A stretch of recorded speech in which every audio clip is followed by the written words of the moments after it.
Hello YouTube, my name is Nero, and today we have some Call of Duty Modern Warfare Remastered, and what I thought we'd do for this video is give you guys a quick custom class guide. I want to help set you guys up for success. I want to let you guys know the best classes to use, the best weapons to use at a low level, what attachments work well with those weapons, what perks synergize well with those weapons. Basically, I want to set you guys up for success as a low level here in Modern Warfare Remastered. Now keep in mind, I am somebody who has like 60 or 70 days of playtime in the Call of Duty 4 multiplayer, and all that information and all of that knowledge translates over perfectly here into Modern Warfare Remastered, so I'm definitely in a very good spot to make a bunch of guides and quick tip videos like this one, so be sure to subscribe to my YouTube channel if you guys are new.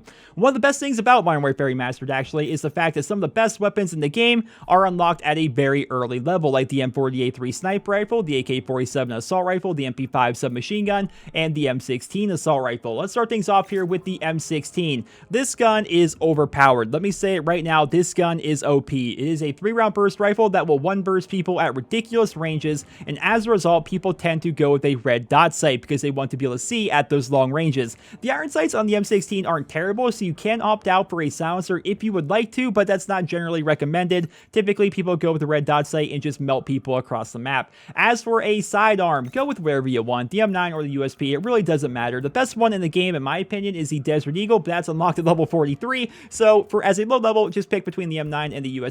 I prefer the USP because it simply just looks a little bit better. As for your tactical grenade, I recommend a stun. Flash is okay. Flash can definitely disorient your opponent, especially if you know exactly where they are, but a stun is nice because it actually gives you a hit marker. I can't really recommend smoke. It's not that good in my opinion. Plus, you can't use it if you're using tactical grenades ×3, which we are going to be using as our perk 1, or special grenades ×3 as it's called. I apologize for that. So, as a low level, you don't have a lot of things actually unlocked. Bandolier is by far the best perk for an M16 class in my opinion, but as a low level, just go with stun ×3, it's okay, or go with RPGs if you would like to help shoot down helicopters, but for the most part, having 3 stuns is a pretty good thing. It can help you out in a lot of situations, especially if you're somebody who likes to play search and destroy.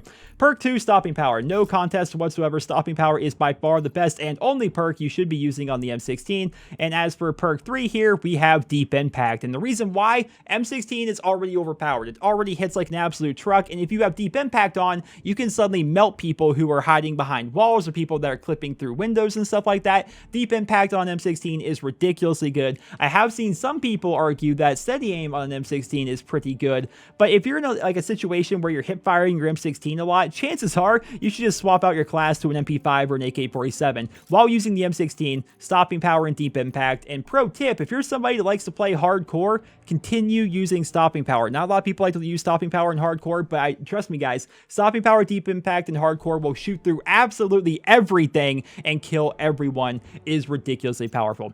The next class is going to be our rushing class, using the MP5 submachine gun here. As for attachments, I prefer the red dot sight. Some opt out for a silencer, but I prefer the red dot sight. I like to go loud and just charge in there. I like to use steady aim, and the reason why is I hip fire a lot with my MP5. Some people may think to use extreme conditioning. Honestly, I don't see a giant need for this perk whatsoever. There are very few situations where extreme conditioning is good in my opinion. For the most part, just use steady aim or deep impact, or if you get to a higher level, use dead silence. The rest of these perks are pretty useless in my opinion. I know some people would disagree, but as somebody who has well over 120,000 kills in Call of Duty 4, I'm telling you guys, stopping power and deep impact are the way to go. But for submachine guns, use steady aim. Deep impact on a submachine gun is pretty useless. Again, stopping power and stun ×3, very, very good setup. This is going to be the exact same class. Notice the one change though, we have Juggernaut on this class. You guys will be seeing, especially in the early days of Modern Warfare Remastered, that a ridiculous amount of people are going to be using sniper rifles. Juggernaut makes it so people sniping you typically can't one-shot you. Now, if they get you in like the super upper chest to the head, they will one-shot you, but for the most part, Juggernaut is going to save you. Also,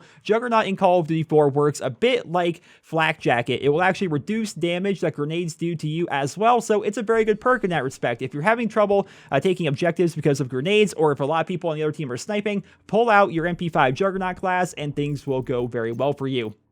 Next up, we have the AK-47, and I wondered whether or not I should use the AK or the M4 for this video. Both are pretty good. Don't get me wrong, both are pretty good. Pick your poison. The AK shoots rather slow, but it hits like an absolute truck, whereas the M4 shoots a little bit faster and has no recoil, but it doesn't really do a whole lot of damage. I think the AK is a lot better, and that's why I have it here. We have stopping power and deep impact, because just like the M16 class, This thing hits like an absolute truck. It's ridiculously powerful. Now, some people, again, opt out for steady aim, but in my opinion, if you're in a situation using the AK-47 where you're hip firing a ton, you should probably be using a submachine gun. Stopping power and deep impact are ridiculously good on the AK-47, so just keep that in mind. And for the final class here, we have the M40A3. Now, keep in mind, we don't have a lot of perk choices here. You can go with extreme conditioning if you want to run to a spawn snipe. Deep impact is nice for getting collaterals and stuff like that, but for the most part, the increased hip fire accuracy of steady aim is pretty fun, being able to try to no-scope people, but if you want to be more practical, deep impact is definitely going to help you out a lot more.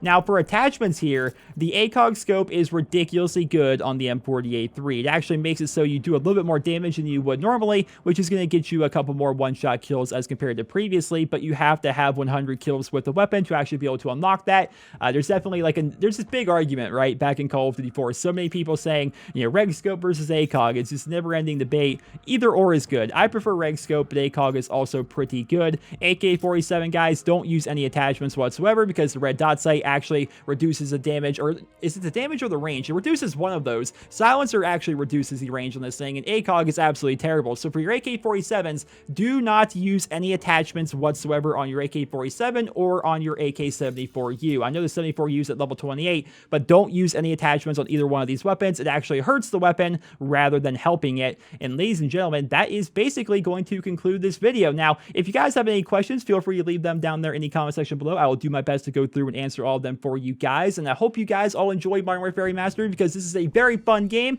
and I can't wait to hop on and play a little bit more tonight. Ladies and gentlemen, I hope you guys all enjoyed the video. Drop me a rating. Hope you guys all have a wonderful day.